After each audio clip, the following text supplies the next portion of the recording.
El testimonio del cachiro Devis Leonel Maradiaga en el juicio de Giovanni Fuentes ratifica su sociedad y en él salpica al alcalde de Choloma y otros oficiales de la policía. El presidente Hernández rechaza haber sido sobornado con $25,000 por Giovanni Fuentes, mientras Eval Díaz califica el juicio como un capítulo más de una novela ficticia que llevan los fiscales en Nueva York. Denuncias en cortes de Nueva York que implican al presidente Hernández preocupan a los empresarios por el impacto que tendrá en la inversión y afirman que Honduras sigue con suspiros el juicio de Giovanni Fuentes.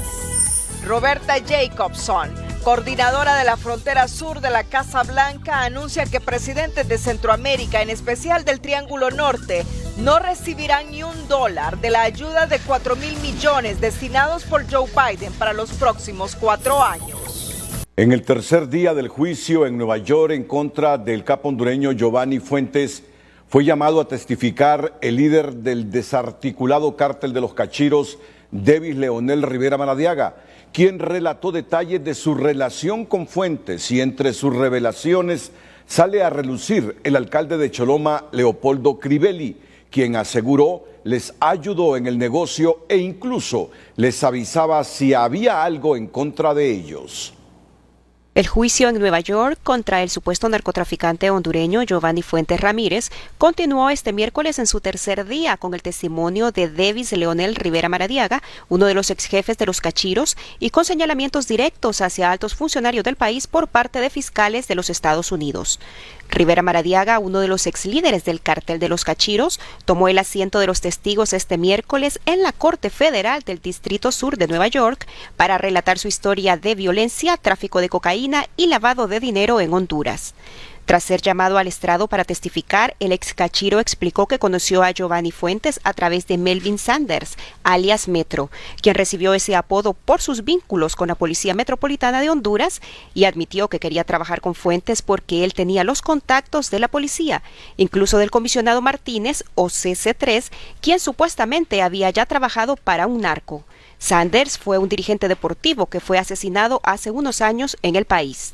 Devis Rivera mencionó también en la corte que intentó matar a Giovanni Fuentes, con quien traficó drogas entre 2011 y 2013, porque el acusado y su socio querían matarlo a él y a su hermano Javier Rivera Maradiaga, también ex líder de los cachiros.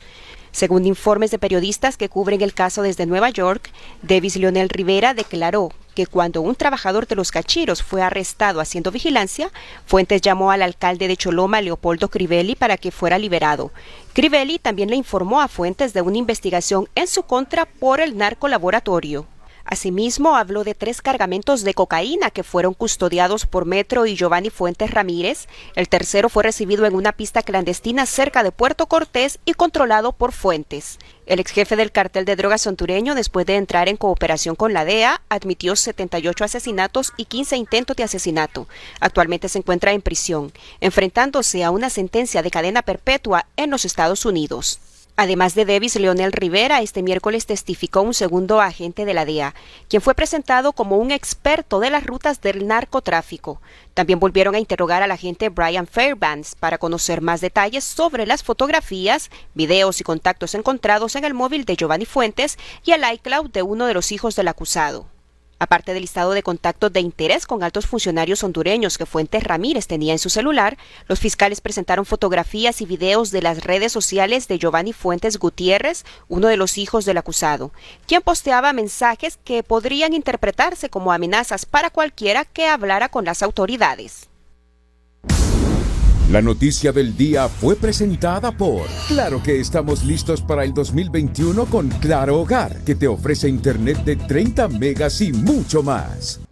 Ante los señalamientos fiscales en la Corte de Nueva York en el juicio de Giovanni Fuentes, que salpican al presidente Hernández como un presunto co-conspirador de la droga, el ministro de la Presidencia, Eval Díaz, sale al frente para calificar el juicio como un nuevo capítulo de una novela que busca dañar la imagen presidencial. En tanto, el gobernante en su red social de Twitter ironizó diciendo que como un estadista podría recibir $25,000 de un narco, que eso era era irrisorio. Mientras los analistas llaman al gobierno a la prudencia y no reaccionar de forma visceral a las denuncias de Nueva York.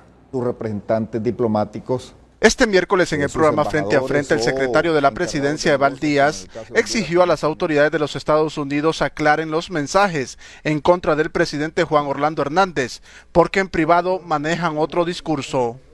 Hemos tenido pláticas a raíz de eso y lo que dicen es que se disculpan, que fue una confusión, que no quiso decir eso, que fue sacado de contexto. Eso es lo que nos dicen extraoficialmente. Eso es lo que nos dicen extraoficialmente. Ahora nosotros esperaríamos que formalmente hagan la aclaración, que lo que nos dicen a nosotros por la vía telefónica de manera extraoficial, no extraoficial en las pláticas que hay a través de las instituciones de Cancillería, de la Embajada y de todas las instituciones que son enlaces, que lo hagan público. Asimismo, el funcionario calificó las acusaciones en contra del gobernante hondureño en el juicio del supuesto narcotraficante Giovanni Fuentes de un nuevo capítulo de la misma novela. Es un capítulo más de la misma novela. Y con relación a las relaciones formales, hasta el día de hoy, no hemos recibido una comunicación formal del gobierno de Estados Unidos a través del Departamento de Estado o de la Embajada de Estados Unidos.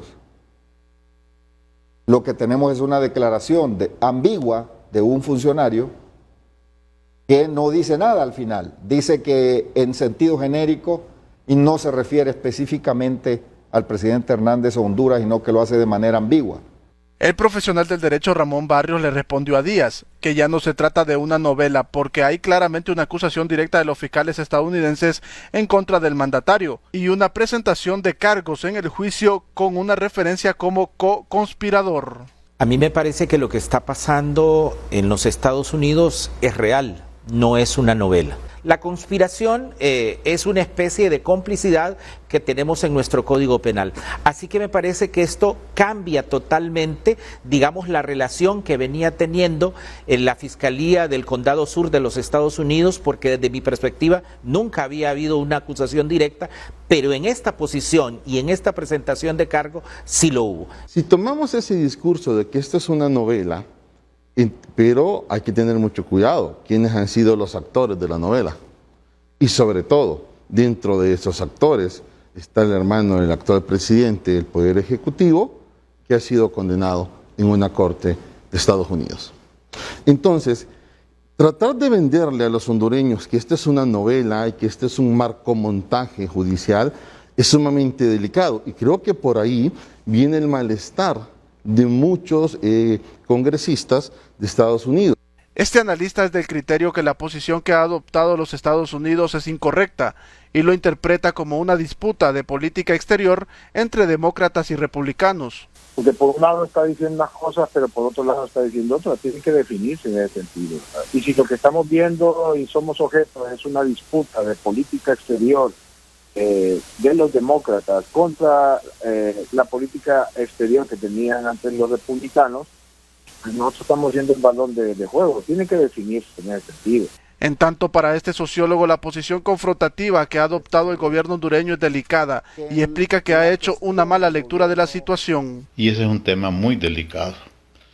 En el otro extremo se ha dicho por parte de don Eval que se va a reunir con la embajada y le va a exigir pues que se esclarezca esta posición.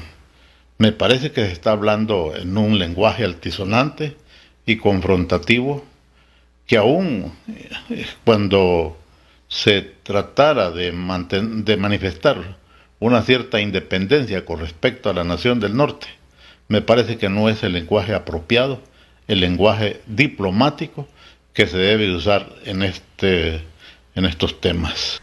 En 2 tweets, el presidente Hernández posteó: ¿cómo creer en testimonios falsos que yo hacía trato con los narcos, cuando es hecho comprobado que los cachiros buscaron un trato con Estados Unidos?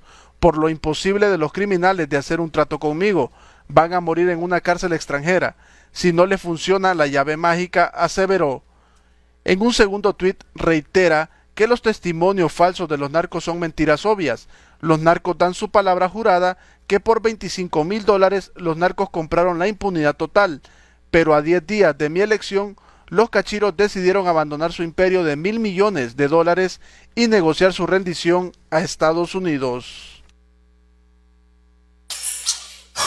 Bueno, Casa de Gobierno sigue escribiendo tweet para referirse a esta temática. Cristina. Así es, en un primer tuit de 4, parece una forma malintencionada y engañosa pretender que fotos de este tipo, comunes en política y para personajes públicos, implican una amistad o relación personal. Los fotógrafos oficiales de la Casa Presidencial toman hasta 3,000 fotografías por semana. En un segundo tuit, estos son los hechos. Las fotos que se están utilizando para fabricar narrativas falsas de una relación personal fueron tomadas durante la campaña electoral de 2017 en un evento político. El invitado de honor no tuvo ningún papel en la decisión de quiénes asistían. En el tercer tuit, activistas políticos locales en San Pedro Sula tomaron el cumpleaños del presidente como tema para un evento que organizaron. La cena estaba abierta a quien comprara una entrada que los organizadores locales vendían a $2,500. En un cuarto tuit, lo que muestran estas fotografías es que el presidente, como cortesía habitual, se tomó fotos con quienes asistieron al evento, la misma que sucede en todo el mundo y nada más. El presidente de Honduras ha aparecido en fotografías con muchas decenas de miles de hondureños. Este miércoles, la coordinadora de la frontera sur en la Casa Blanca, Roberta Jacobson, dijo que ni $1 de los 4,000 millones que el presidente de Estados Unidos, Joe Biden, quiere entregar a Centroamérica acabará en manos de sus presidentes. Nada del dinero que queremos obtener del Congreso y de los contribuyentes de Estados Unidos irá a los líderes de esos gobiernos, afirmó Jacobson en una rueda de prensa en la Casa Blanca. Jacobson dijo que el presidente Joe Biden pondrá condiciones a los $4,000 millones destinados durante los próximos 4 años al triángulo norte de Centroamérica que conforman Guatemala, El Salvador y Honduras. Washington, dijo la alta funcionaria, quiere que la mayor parte de la ayuda vaya a las ONG, organizaciones internacionales e instituciones religiosas que trabajan sobre el terreno con los habitantes de esos países, que al no tener oportunidades se ven obligados a migrar a Estados Unidos.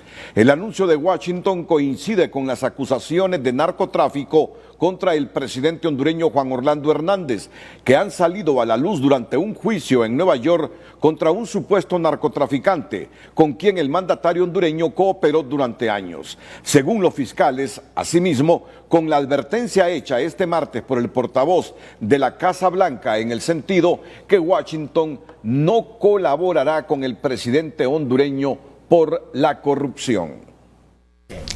Creo que una de las cosas que dejé claras en los comentarios al inicio, la cual quiero reiterar, es que ninguna parte del dinero que estamos esperando recibir del Congreso, de los contribuyentes de impuestos de Estados Unidos, irá a los líderes gubernamentales.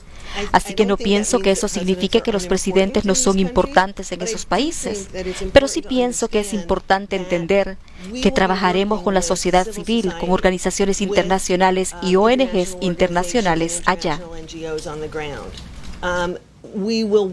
Trabajaremos con funcionarios con los que podamos trabajar, pero también pensamos que es importante que estos países se comprometan, que hagan compromisos explícitos de avanzar en cuanto a la anticorrupción. Y en algunos lugares eso será difícil de hacer si hay funcionarios que estén en duda. Y pienso que necesitamos trabajar con organizaciones que podamos en esos países. En algunos lugares trabajaremos con organizaciones religiosas, ONGs, etc. Es un desafío en esos países que han enfrentado serios riesgos de corrupción. El embajador de Honduras en Estados Unidos, Luis Suazo, se ha referido a las declaraciones que acabamos de escuchar de Roberta Jacobson. No está en riesgo. Hay situaciones y por supuesto no podemos decir que no se produce alguna tensión en la relación. Sin embargo, los intereses comunes y los objetivos comunes se mantienen. Los escándalos de Nueva York ligados al narcotráfico que salpican al presidente Hernández han comenzado a preocupar al sector privado y aceptan que el país está a la expectativa de lo que sucede en las cortes de ese país, pues sienten que son malas noticias también para atraer la inversión.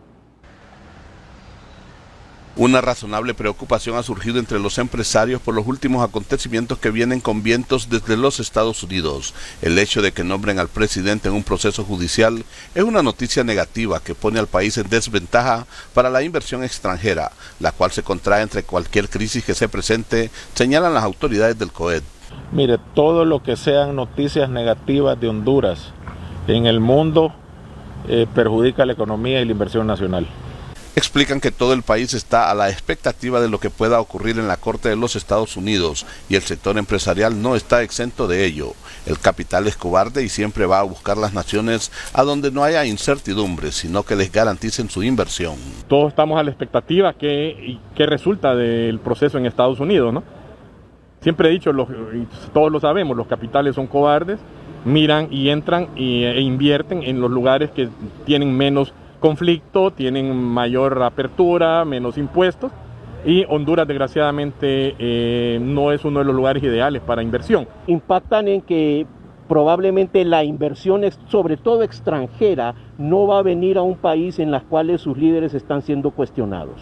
El banquero Robert Vinelli es más conservador. Señala que es necesario esperar a ver qué personalidades del país afecta este proceso, porque el presidente Hernández va a culminar su mandato en menos de un año, y de llegarse a generar una sanción contra el mandatario, sería a título personal y no debería afectar la economía.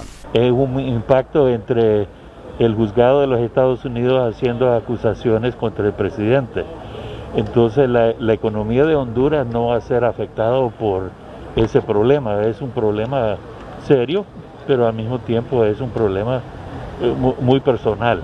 Otros empresarios manifestaron que se debe dejar a que se desarrolle el proceso, ver los resultados para luego exteriorizar su opinión.